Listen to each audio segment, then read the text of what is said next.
Guten Tag. I wanted to make one of these. I got tired of typing things on Facebook, and I'm tired of seeing kind of just the same old stuff. My friend Matt posted up a video the other day. I thought it was a great new way to see him. You know, I've never really chatted with him on video. It's always been audio or person. So I wanted to communicate in a different format.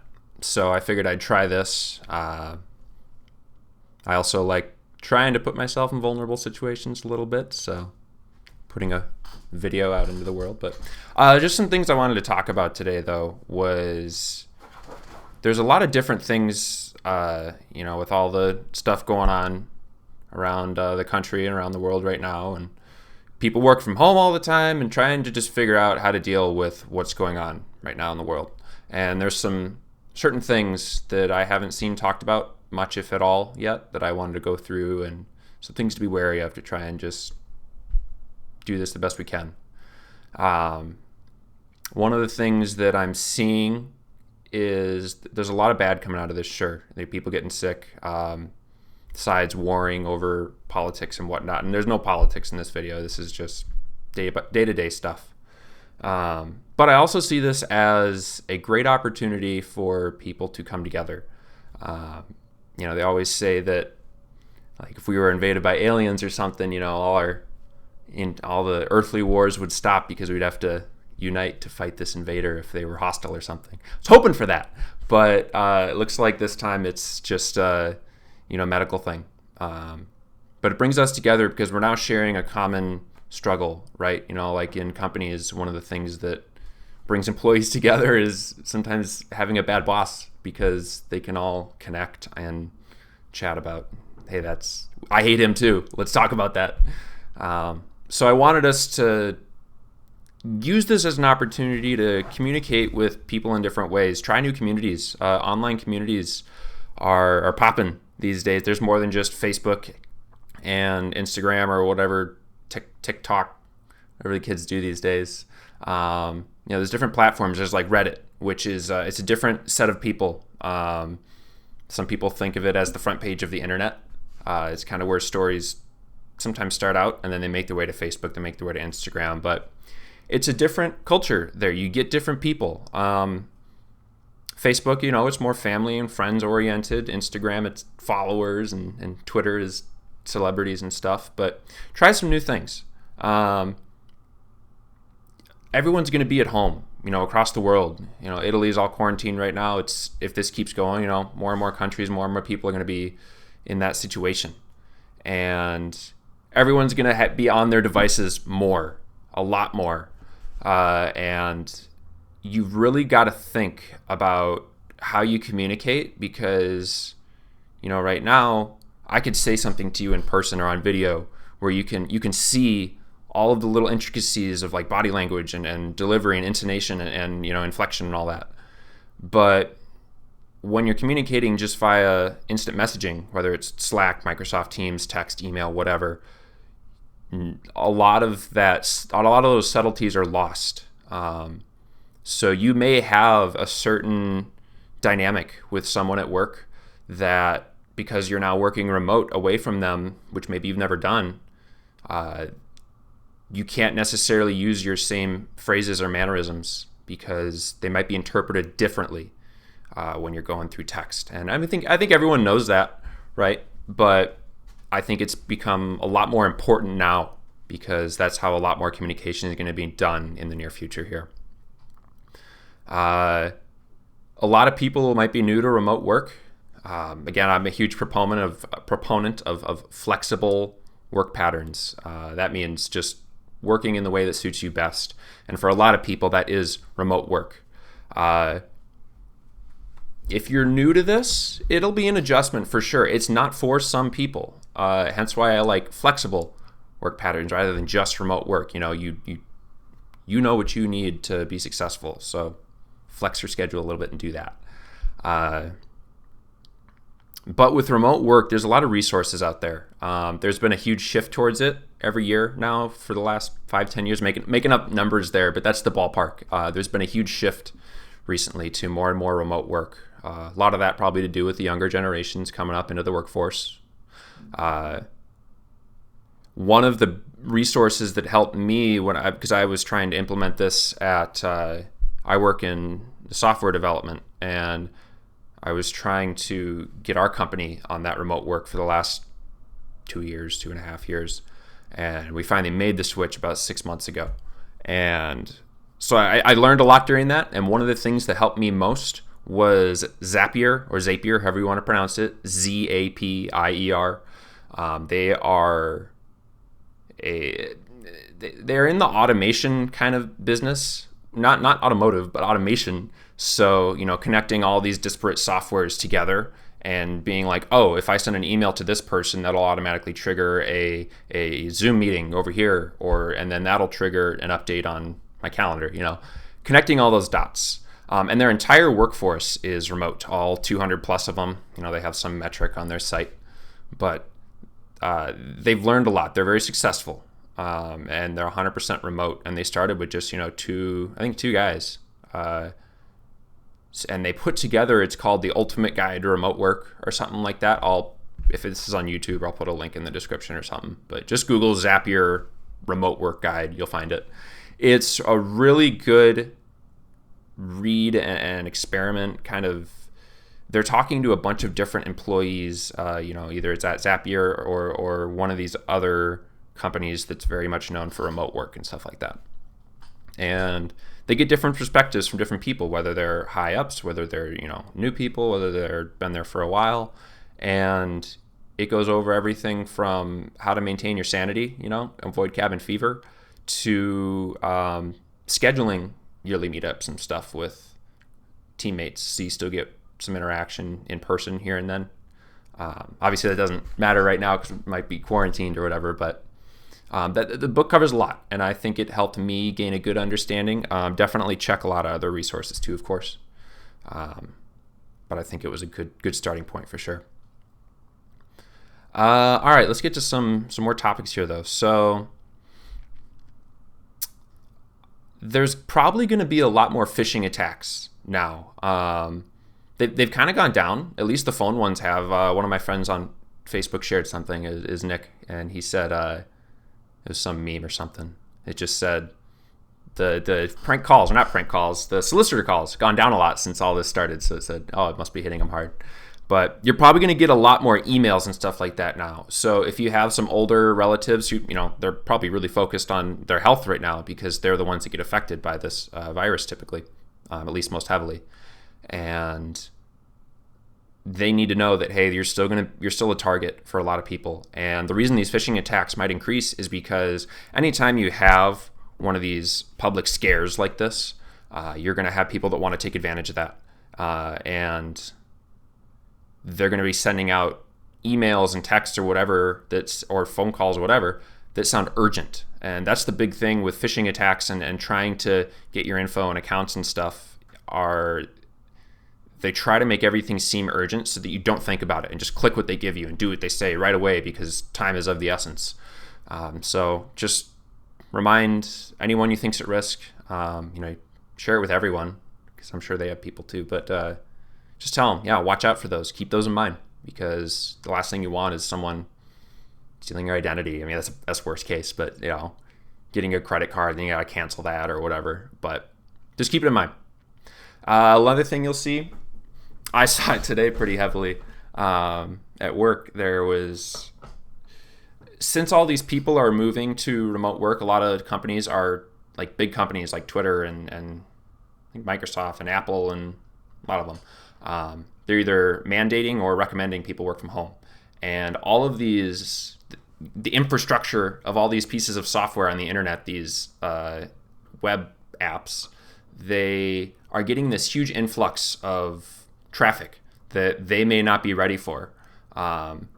It's going to really stress test them probably. And I know I've seen Google Forms and Google Sheets this morning just wouldn't do things for like an hour. Everything else is fine. A couple other pieces of software I use in my workflow for my job, they're not working that well. So just know that might happen. Don't panic. Just the people that work at those places are also trying to deal with all this. So that's another thing on top of it. Not only do you have more traffic, you may have less people there to work on it, or at least it's not their primary focus. Personally, they're going to be stressing out about everything else right now. So just be patient. There might be some crashes. There might be some slowdowns. Try to keep everything civil. What else we got? Student loan interest supposedly has been waived for the time being, just to help your citizens out.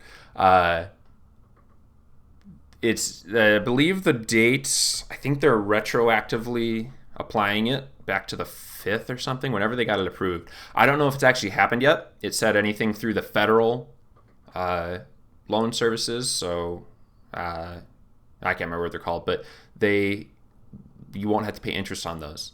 Might be a good opportunity. So if you do happen to, feel pretty good about, no, that busted up, didn't it?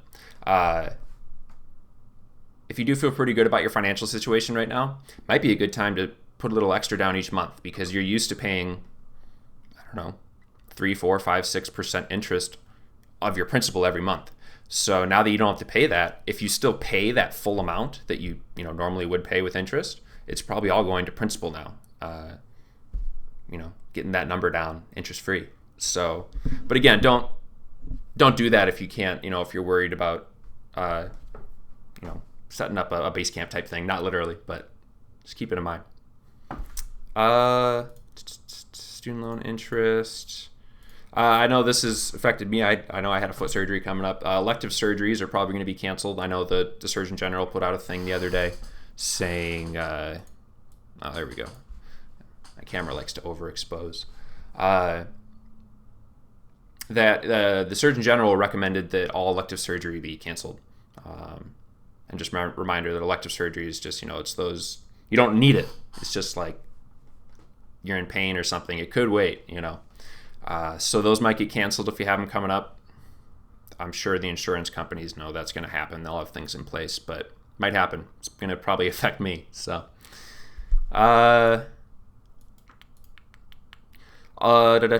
software. This is one of the positive things, by the way, that I think is coming out of this is, a lot of hardware. Software won't be affected by this as much because that's, remote. But hardware, so new phones, new laptops, new technology, new cars, whatever. I feel like there might be a boom coming up after this. If and when we get out of this, I'm sure we'll get out of this stuff. It's just a matter of time and focusing on it. But a lot of them have yearly development cycles or even more frequent. So that means that every year they're pumping out something new. Well, iPhones or Windows computers or whatever, cars, they may not put stuff out this year because all of their their pipeline to get parts and assembly and sales and all that, it's going to be heavily affected by all this stuff. I mean, China and Japan and all, they give us a lot of electronics, and they've been hit pretty good with this health stuff and coronavirus stuff. So not only that, but the people that work at those companies, Apple or whatever, fewer of them are probably going to be working. So because of all this, so they may not get their stuff in time. So what's this going to mean positively, though? I think this will lead to more time for those ideas to incubate, because you can think and you can plan and code anywhere. You don't necessarily need the internet. It's easier for sure, if you post stuff to GitHub or whatever. But they're going to have to. They're not going to be able to put that hardware stuff up because no one's going to buy it either, because everyone's going to be worried about what's happening. Am I going to lose all my money in the stock market or something like that? So they might wait another year, and they're going to have a huge boom maybe in terms of like the technological leap that'll occur, because we'll have 2 years to really focus on one cycle, So that's a positive. Hopefully that works. All right, more stuff. So there's a lot of free software out there now. It was software like Zoom or whatever that I think they had free stuff before anyways, like a free version, but I think it had some fairly strict limitations. But they are doing free, like nice free versions now because of all this people working from home for the pandemic or whatever that you want to call it. So get this piece of software. I know Zoom's the only one I know, but I saw a list out there that has a bunch of stuff. I mean, most software has a free one these days, anyways, for consumers. Uh, Slack and Teams and whatever. But check out some software that I mean, if nothing else, you might get to try something for free that you wanted to. I already talked about the Zapier remote work guide. Check that out. Another thing you might want to do during all this is if you are stuck, I mean, we're not, actually quarantined in our homes yet here, like Italy is or whatever, but people are going to be spending more time in their homes and, blazing about probably a bit more. So just be sure to, get up, get some fresh air every now and then, even if you just open the window and stick your head out for a minute every few hours or something. Move around a little bit, maybe go on a walk. I doubt you'll see that many people on a walk unless you live in downtown Chicago or New York or something. I don't know. And your pets will appreciate this too. I'm sure they love that people are going to be home more now because, quarantine stuff. But don't let that be an excuse for you not to go out with your dog or whatever pet needs to go out. So as far as we've seen so far, this doesn't affect dogs. At least is the only one I've seen that it doesn't seem like it affects the other animals yet too. So, but even if it's just in your yard or going for a walk, you're probably not going to see that many people. So it's probably pretty safe to go out there, pick up after your dogs. I'm tired of seeing poop everywhere. But yeah, make sure you get out with them, have some playtime with them, and just know that everyone's going through this right now. This is a real opportunity to connect with people in ways that maybe you never have before. And Paz is going to start barking right when I'm almost done. So be wary. Proofread your emails and texts. You're going to be typing more. Might be a great opportunity to learn touch typing if you haven't. So, we're all in this together. If you haven't seen it yet, Matt Walker, he's my friend. You can probably just pull up. Hang on. Yeah, squirrel. Gotta get those squirrels, Matt Walker, though. I'm sure if you check my friends list, if you're on Facebook or something, he'll be the only one there that says Matt Walker. But he did a video recently. It's worth checking out. And he's also offering up, some math help services because a lot of kids are, their schools are closed now for the next 10 days at least. I think at least here in Minnesota it was the 17th. Well, the 17th through the 30th. I think it was 2 weeks. But sounds like we are going to try and get like a Google sheet or something. I think he's with an organization called Only Human, who is, out promoting positivity and acceptance and just everyone's human, treat them like humans. But I think they are compiling a resource list for students and parents alike that their kids are home now, and some good resources, whether it be people offering up services like Matt. He is a high school math teacher. He's going to be a counselor as well. That's his plan, anyways. So he loves helping people. He loves helping kids. I'm not a teacher. I have a physics degree, so I can help with math and science and computers too. If anyone has tech questions, message me on Facebook or something. But this will all be on that doc. So as we get more teachers and more educators and more, even if it's not even for that, if it's for daycare, or not daycare, but babysitting now and then or something, just so you can go to work if you're not working from home. We're going to try to get all those in one location, I think, so that you can go on there and see, all right, what do I need to make this work right now? But yeah, so I'm rambling at this point. I tend to do that, and I use too much, those filler words. But I'm going to go ahead and end it now. Again, just reach out. If you need help with something, if you're worried, just talk with people. We're all here. If it's just to start a conversation. That's the main goal of this video is two main goals is just to hit on some things that haven't been touched on yet that I think are important in the world right now. Some good opportunities, some things to watch out for. But also I just want to make sure that people know that everyone's in this together, right? We're going to get through this for better or worse. And it's going to be a lot easier if we work together and find new, better ways to communicate and not get angry at each other. So, all right. Well, hey, if you sat through this whole thing, wow, I can't believe you did that. I feel like I'm pretty boring, but hope you enjoyed it. See you later.